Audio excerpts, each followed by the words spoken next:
అనే మాటకి అర్థం మారిపోయింది, ఆ నమూనా మారిపోయింది. నమూనా అంటే పద్ధతి తీరు మారిపోయింది అనమాట. ఉమ్మడి కుటుంబంలో వ్యక్తి స్వేచ్ఛకు, ఆర్థిక స్వాతంత్రానికి, సమానత్వానికి ప్రాధాన్యం లేకపోవడమే దీనికి కారణం. ఇంకా స్వార్థం పూర్తిగా పెరిగిపోవడం ఒకటి కూడా. దీనివల్ల ఈ ఉమ్మడి కుటుంబ వ్యవస్థలో అనివార్యమైన మార్పులు, అనివార్యము అంటే తప్పనిసరైన మార్పులు చాలా వచ్చాయి. అప్పటి నుంచి చిన్న కుటుంబాలే మంచివి అనే భావన బలపడింది. సమిష్టి వ్యవస్థ కాస్త పూర్తిగా వెస్ట్ వ్యవస్థ అయిపోయింది. వెస్ట్ అంటే ఎవరికి వారే ప్రత్యేకంగా అనమాట. అవునా? తత్కారణంగా దానివల్ల జీవన శైలిలో, మనం జీవించే విధానంలో అనూహ్యమైన మార్పులు చోటు చేసుకున్నాయి. అనూహ్యమైన అంటే ఊహించరానటువంటి మార్పులు ఎన్నో చోటు చేసుకున్నాయి.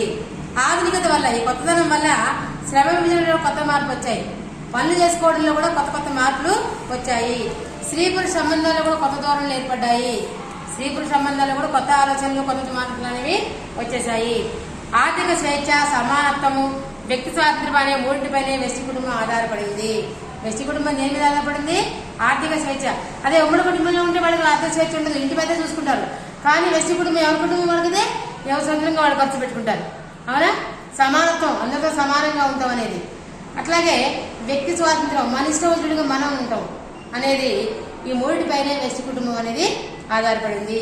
ఈ వెస్ట్ కుటుంబంలో వ్యక్తిగత గౌరవం అనేది, సమాజంలో ప్రత్యేక గుర్తింపు అనేది, నిర్ణయాధికారం కూడా లభిస్తాయి. ఈ వెస్ట్ కుటుంబాల్లో మనకి ప్రత్యేకమైన గౌరవం దక్కుతుంది. మన ఇంటికి మనమే పెద్దలం కదా, అందుకని. అట్లాగే సమాజంలో కూడా మనల్ని ప్రత్యేకంగా గుర్తిస్తారు, పలానా వాళ్ళు అని చెప్పేసి. అలాగే నిర్ణయాధికారం, మన సొంతంగా నిర్ణయాలు తీసుకోవచ్చు. అదే ఉమ్మడి కుటుంబంలో ఉంటే ఇంటి పెద్ద నిర్ణయం ప్రకారం నడుచుకోవాలి. కానీ వెస్ట్ కుటుంబంలో ఉంటే ఎవరి నిర్ణయం వాళ్ళది, ఎవరి ఇష్టమైనట్టుగా వాళ్ళు నడుచుకోవచ్చు అనమాట. అయితే ఇలా వ్యక్తి ప్రాధాన్యత పెరిగి ఉమ్మడి కుటుంబ వ్యవస్థ పూర్తిగా మరుగున పడిపోయింది. వాళ్లే ఎంత గొప్పగా ఉండాలా, మేము ఉండకూడదా అన్నట్టుగా ఇట్లా ప్రతి వాళ్ళకి స్వార్థం పెరిగిపోయి, ఈ యొక్క ఆలోచనలు పెరిగిపోయి, నేను నాది అనేటువంటి, నేనే గొప్పగా ఉండాలి అనే ఆలోచన పెరిగిపోయి ఉమ్మడి కుటుంబం అనేది మరుగున పడిపోయింది. దీనివల్ల కుటుంబపరమైన వారసత్వ భావనలు అనేవి అందుతున్నాయా అంటే అందట్లేదు. ఎందుకంటే పెద్దవాళ్ళు ఉంటే అన్ని చెప్తూ ఉండేవాళ్ళు. దేశీయ సాంస్కృతిక జీవన సంప్రదాయాలు నిలుస్తున్నాయా, మన దేశంలో ఉండే సంస్కృతిపరమైన సంప్రదాయాలు, ఆచారాలు ఏమైనా నిలుస్తున్నాయా అంటే అది కూడా లేదని చెప్పచ్చు. మానవ సంబంధాలు, ఆప్యాయతలు ఉన్నాయా? అప్పుడు అన్నదమ్ముల పిల్లలైనా కూడా మా వాళ్ళ పిల్లలు, మాది మేము అని చెప్పుకునేవాడు. ఇప్పుడు సొంత అన్నదమ్ములైనా కూడా నువ్వెవరో నేనెవరో. అవునా? అలా అయిపోయింది అనమాట. ఆర్థిక స్వావలంబన కోసం అంటే ఆర్థికం అంటే డబ్బు పరంగా వెసులుబాటు, మనం ఇష్టం వచ్చేది తిరుగుతున్న ఇష్టం ఖర్చు పెట్టుకోవాలి. వీటి కోసం అని చెప్పేసి అప్పుడు డబ్బు ఉండాలి. డబ్బు లేకపోతే మనం ఎందుకు పడుతుంది సొసైటీలో.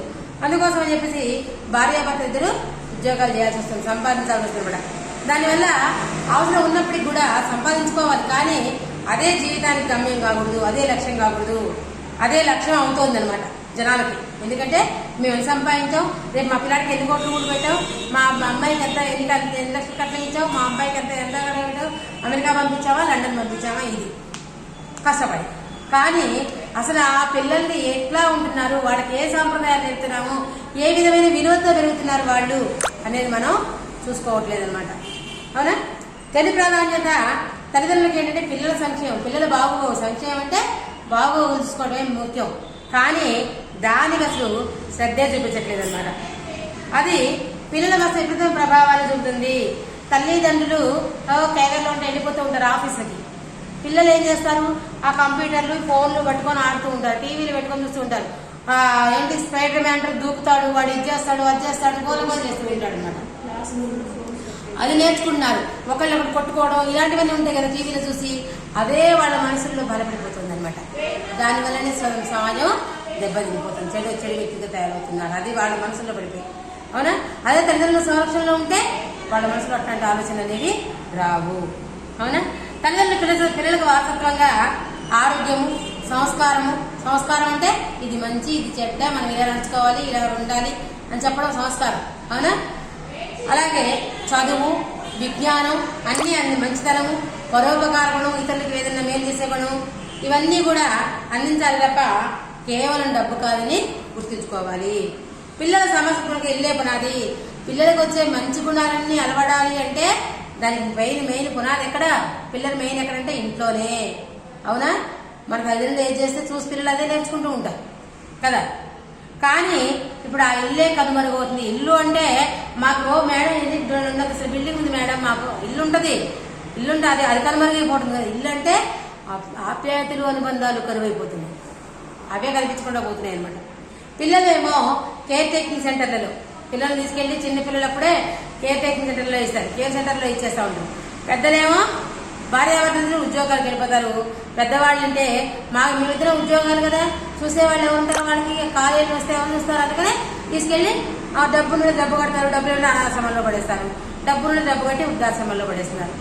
అర్థమైందా?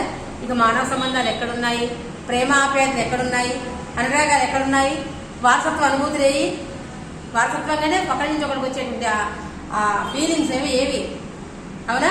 తాతయ్య, నాయనమ్మ, అమ్మమ్మ వీళ్ళతో ఉండే ఫీలింగ్స్ ఎక్కడున్నాయి పిల్లలకి? లేవు. కుటుంబ నేపథ్యం గొప్పదని తెలిసే అవకాశం ఏది? మన కుటుంబం అయితే మీ ముత్తాత అయితే ఇట్లా, మీ తాత అయితే ఇట్లా అని చెప్తూ ఉండేవాళ్ళు పెద్దవాళ్ళు ఆ వంశంలో అప్పటి గురించి, అవునా? అట్లాంటివి ఆ గొప్పతనము ఆ నేపథ్యం ఎక్కడ తెలుస్తుంది? సొంత తాతయ్య నాయనమ్మనే తెలవదాయి, ఇక ముత్తాతయ్యను పెత్తాతయ్య ఏం తెలుస్తుంది? తెలవకుండా పోతుంది, అవునా? ఇలాగే ఆధునీకరణ, నగరీకరణ, పాశ్చాత్యీకరణ, కంప్యూటరీకరణని కుటుంబ వ్యవస్థపై వెళ్ళలేబోతుందని సామాజిక శాస్త్రవేత్తలు అభిప్రాయపడ్డారు అంటూ ఉన్నారు. ఆధునికీకరణ అంటే ఇప్పుడున్న కొత్త పోకడలు, నగరాలు పెరిగిపోవడం అనేది, మనం వెస్టర్న్ అంతా ఇక్కడ దిగుమతి చేసుకోవడం, వెస్టర్న్ ప్రకారం నడుచుకోవడం అనేది, ఆ డ్రెస్సింగ్ కానివ్వండి, ఆ వేషభాషలు కానివ్వండి, ఆ స్టైల్ కానివ్వండి, అవునా, అవన్నీ నేర్చుకోవడం ఒకటి, ఇవన్నీ కంప్యూటర్లు ఒకటి, ఇవన్నీ కూడా ఈ పరిస్థితి కారణాలు, ఇలా దిగజారిపోవడానికి, మన సంప్రదాయం తెలియకపోవడానికి, పిల్లలకి పెద్దలంటే గౌరవం లేకపోవడానికి వీటన్ని కారణాలని, ఇవే పిల్లలపైన కుటుంబ వ్యవస్థపైన ఎవరైనా చెప్పలేని ప్రభావం చూపుతున్నాయని సామాజిక శాస్త్రవేత్తలు అంటూ ఉన్నారు. ఇక యంత్రశక్తి వినియోగం నానాటికి పెరిగిపోతుంది. పూర్వము ఈవెన్ దోశలు వేసుకోవాలన్నా కూడా మినపప్పు నానబోసుకొని బియ్యం నానబోసి రోట్లో వేసి రుబ్బేవాళ్ళు, లేకపోతే రోట్లో వేసి రుబ్బడం బియ్యం నానడం కష్టమని బియ్యం నానబోసి దంచేవాళ్ళు, దంచి జల్లించుకొని ఈ మినపప్పు రుబ్బి ఆ మినపప్పులో బియ్య పిండి కలుపుకునేవాళ్ళు. అప్పుడు దోశ వేసుకుంటే చాలా టేస్టీగా ఉండేది. ఇప్పుడు దోశలు ఏం చేస్తున్నాం, మనం బియ్యం పోస్తున్నాం, మినపప్పు పోస్తున్నాం, అందరినీ కడిగేస్తున్నాం, పెట్టుకుంటున్నాం, దాన్ని మిక్సీ వేసి బర్రని తిప్పేస్తున్నాం. అసలు అమ్మేది నీకు తింటావు, దోశలు వేసుకుంటావు, గారెలు వేసుకుంటూ తింటావు, అవునా? అసలు అప్పుడు ఆ రుచులు వేరు, ఆ తినడం వేరు, ఆ బలాలు వేరు. ఇప్పుడే ఉంది, పంటలే మందులు వేసిన రసాయనిక ఎరువులు పంటలు, దానికి తోడు మనం ఒళ్ళు వదలకుండా తింటున్నాం. తింటే ఎక్కడ అవుతుంది, అదేమవుతుంది, ఒబెసిటీ తయారవుతున్నాం. దానికోసం మళ్ళీ పరిగెడతా ఉంటాం, జిమ్ములు ఎంబడెళ్తా ఉంటారు, అవునా? చూడండి, బట్టలు నేయడం, పూర్వం బట్టలు నేసేవాళ్ళు చేతులతో, హ్యాండ్ మేడ్, ఇప్పటికి కూడా హ్యాండ్ మేడ్ ఉన్నాయి. మనకి కంచి అలాంటి చోట పట్టు చీరలు, తర్వాత కొందూరు కద్దరని అవి కొన్ని హ్యాండ్ మేడ్ ఉన్నాయి. లేపాక్షి సంథింగ్ ఏంటిది, హైదరాబాద్ దగ్గర ఉంది పూర్వం, అవి అన్నీ కూడా ఉన్నాయి నేతవి. కానీ ఎక్కువ శాతం ఏమవుతుంది, బట్టలు మిల్లులు వచ్చేసినాయి, యంత్రాలు వచ్చేసినాయి, బట్టలు నేయడానికి యంత్రాలు వచ్చేసినాయి. తర్వాత నూనె తీయడానికి, మనం అసలు పూర్వం నూనె ఎలా తీసేసా, పల్లీలు ఎరిసెనగలు ఉంటాయి కదా, ఒలిచి ఏరుశనగ కానివ్వండి, నువ్వులు కానివ్వండి, పొద్దుతిరుగుడు పూలు కానివ్వండి, ఇవన్నీ గానుగా ఉండేది, గానుగలో పోసి దానికి పెద్ద దుంగు ఉండేది అనమాట, దానికి ఒక పెద్ద చెక్క ఉండేది, దానికి ఒక ఎద్దును కట్టి తిప్పుతూ ఉండేవాళ్ళు అనమాట. అది ఆ ప్రెజర్కి తిరుగుతూ ఉంటే నూనె వస్తూ ఉండేది అనమాట. ఆ నూనెని మళ్ళీ వడపోసి ఆ నూనె వాడేవాళ్ళు, పూర్వం గానుగ నూనె వాడేవాళ్ళు. ఇప్పుడేంటి, మొత్తం యంత్రాలలో వేయటం, పిండియడం, యంత్రాలు చేస్తుంటే దాంట్లో కలుషితం అయిపోతున్నాయి, దాంట్లో కల్తీ కూడా కలుస్తున్నాయి. గానుగ నూనె స్వచ్ఛంగా ఉండేది మనకి, అవునా? అలా నూనె తీయడానికి ఏంటి, ఇది మొన్నటి మాట. ఇప్పుడైతే బట్టల తయారీకి, బట్టలు ఉతకడానికి వాషింగ్ మెషిన్స్. అసలు మనము చేతితో పిండే అబ్బో నా చేతులు నొప్పులు నేను పిండలేనంటాం, నిజంగా కూడా అంతే, అవునా? బట్టలు అదే పిండేస్తుంది అనమాట. మీరు వాషింగ్ మిషన్లో ఇంతకుముందు ఏం చేసేవాళ్ళు, వాషింగ్ మిషన్ కొత్తలో ఫస్ట్లో నీళ్ళు ఎత్తి పోసేవాళ్ళు, పోసి అది దాన్ని తిప్పితే జాడిచ్చేది అనమాట. ఇప్పుడు అదేం లేదు, మనం వేసేసి ఇంత లిక్విడ్ వేసి పెట్టేసామనుకోండి, అదే ఉతుకుతుంది, అదే జాడిస్తుంది, అదే డ్రై చేసేస్తుంది. సగం బట్టలు ఆరిపోతాయి, మనం దాన్ని తీసుకోవడం ఆరేసుకోవడమే అనమాట. ఎంత వర్షాకాలమైనా బట్టలు ఆరిపోతాయి, అవునా? బట్టలు ఉతకడానికి, నగలు తయారు చేయడానికి పూర్వం సంవత్సరాలు అంతా చేత్తో చేసేవాళ్ళు, చాలా సన్నటి పని. ఇప్పుడు వాటికి కూడా మెషిన్స్ వచ్చినాయి. అలాగే నీళ్లు తోడడానికి పైపు మోటార్లు వచ్చినాయి, అవునా? చివరికి డిష్ వాష్ కూడా వచ్చేసినాయి యంత్రాలు, మన ఇండియాలో కూడా వచ్చినాయి డిష్ వాష్, అవునా? డిష్ వాష్ అంటే గిన్నెలు కడుక్కోవడానికి. గిన్నెలు కడుక్కోవడమే కాదు, మనం చేతులు కడుక్కున్నాం అనుకోండి, బ్లోయర్స్ ఉంటాయి అనమాట, వాటి కింద చేతులు పెట్టి ఆరబెట్టుకుంటూ ఉంటాం, అవునా? మీరు పెద్ద పెద్ద హోటల్స్కి వెళ్తే ఉంటాయి, బ్లోయర్స్ కింద పెట్టి చేతులు ఆరబెట్టుకుంటూ ఉంటారు. ఇట్లాంటివన్నీ రావడం మూలంగా మనిషి చాలా బద్ధకస్తులైపోతున్నాడు, చాలా బద్ధకంగా తయారైపోతున్నాడు. దానివల్ల అనేక రోగాల పాలవుతున్నాడు. ఇంతకుముందు ఇన్ని రోగాలు ఉన్నాయా? లేవు. ఇప్పుడు కూర్చుంటే లేవలేము, లేస్తే కూర్చోలేము. అలాంటి పరిస్థితులు వచ్చేసినాయి. అది మానేయండి మేడం.